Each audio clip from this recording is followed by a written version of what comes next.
Computer. All right. So Ralph Havens here, autoimmuneanswers.com. And today, it's a really cool day. We are getting ready to head out to Whatcom Falls Park up here in Bellingham, Washington. And Ben is running his first race. So as part of our Trailblazers, which is our YMCA group up here, great group that kids run every day. And so we run once a week with them. And there's a race, a 5K race. So so Ben's all excited about that. He woke up early, like, what time is it? So so we're getting up for that. And it reminds me of a time when I've been a runner since I was a kid, of course, but track and field since I was age 12, and then distance running since high school. And it's really interesting. I threw up during one of my first cross-country race in Texas. I had already been running cross-country in Wisconsin before that, but I was so nervous.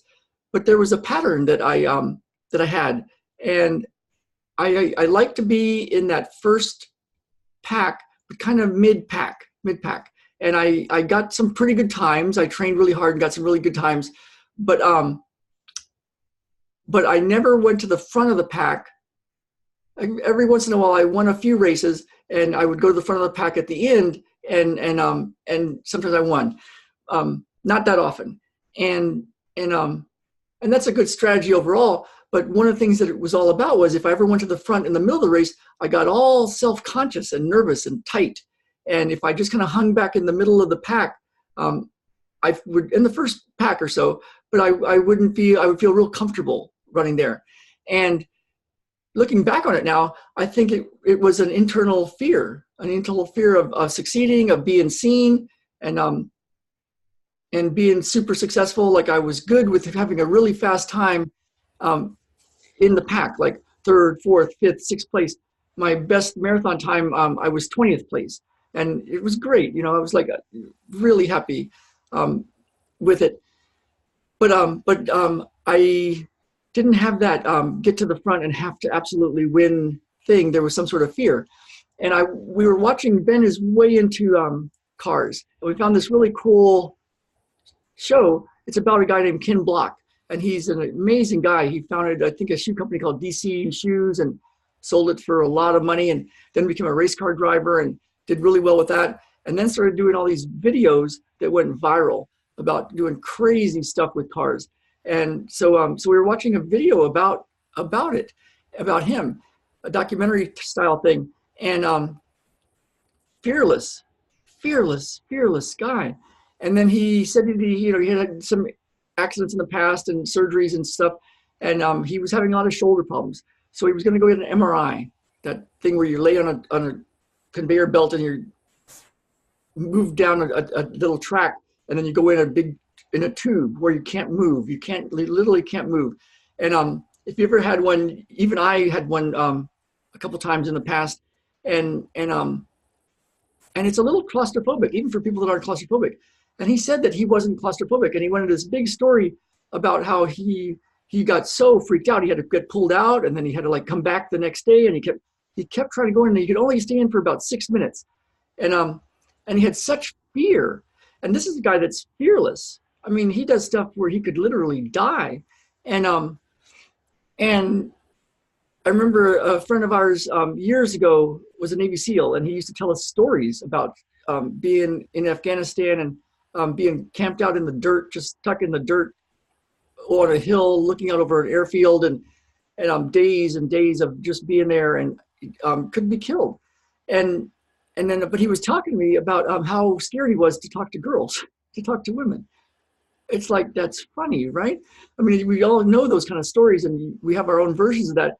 But these fears that logically you just think, why would a guy that can hurl himself through space in a race car that's made tons of money selling his big shoe company be afraid of being in a closed space with people that can just like push a button and pull him right back out? So it reminded me of when I was a runner and I didn't like to be at the front of the pack. So a few years ago, things had really fallen apart for us. We had found our way up here, and we were trying to rebuild our lives and our business. And we had gotten some coaches, and I was training and learning how to do my work in a bigger way with people from all over the world. And it was working. And it was a lot of work and a lot of work and a lot of work. And I was working on it. I was working on the actual stuff of what to do to get things going. I used to actually have a paper schedule at that time. And so we got rid of that and got an online scheduler and figured out some of the internet stuff.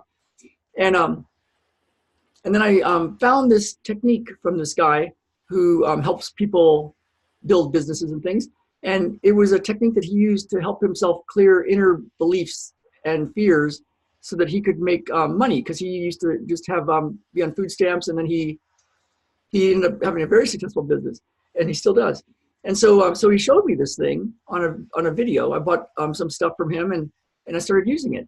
And Jen was like, "What are you doing?" Because I'd wake up early, and she was like, the reason she said, "What are you doing?" was because people were starting to find me. Like, I was already doing work to get my work out to the world, but it was like a switch was turned on. And a doctor called me and wanted to start sending me people, and we don't take insurance, so that was kind of cool. So people were coming from this doctor, and people from all over the world were finding me more, and people were commenting more about my videos, and it's like, wow, that is shifting. And so over the course of the last couple of years of using this, and I missed it for quite a while, I had seen it. And then once I found it, I looked back and said, wow, this successful person is doing this. He described it. And this one is doing it. And this one is doing it. And this spiritual teacher is talking about it.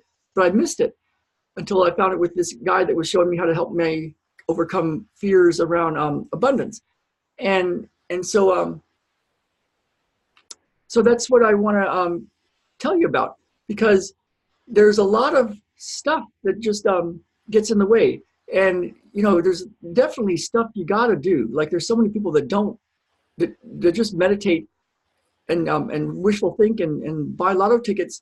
But so there's stuff you got to do, you know, right? To figure out whatever you're doing to bring your work to the world, to make money, to have abundance in your life, to get a job that you want.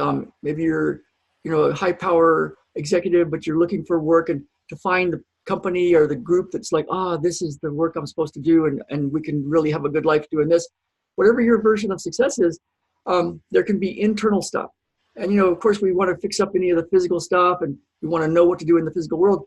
But this deep inner stuff is really key, right? So so that's what I found.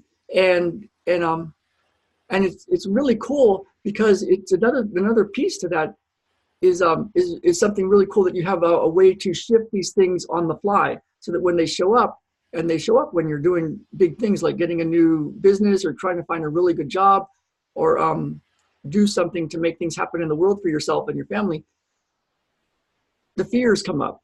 And if there's something like that comes up for you, like my thing of not wanting to run in the front of the pack, or that guy's Ken Block's fear of getting in an MRI machine, or one of the guys I found talked to me about it was a guy that I consider enlightened up here in San Diego, in Bellingham, and he used it to get over his fear of heights. And when he described what he did to get rid of his fear of heights, he was describing this process. So that's what I want to get to you, and I'm super excited to do that. So I have a free video, and we did it in a training program that I help people with every month, and it's part of a course that I have, and I did it a while back and recorded it, and it's a video that you can have, and also a PDF kind of short version where you just go, oh, this is how you do it. And that actually has a couple of other secrets that I've used to help clear a lot of the stuff to get ahead in the world. So if you're interested in that, go grab it. It's at ralphhavens.com/enlighten-up. That's it, ralphhavens.com/enlighten-up. Go grab that. And then there's another video after that, and some more information if you want to go deeper with this. And let me know what you think about the deep inner work and some of your fears and blocks, and what do you think might be holding you back, might be slowing you down or standing in your way or stopping you from getting what you want in life. So this is Ralph Havens. We're about to head out to the trails, and wish Ben luck. He's going to be running at 9:30 Pacific time this morning if you want to send him some love. And here we go. All right, bye everybody.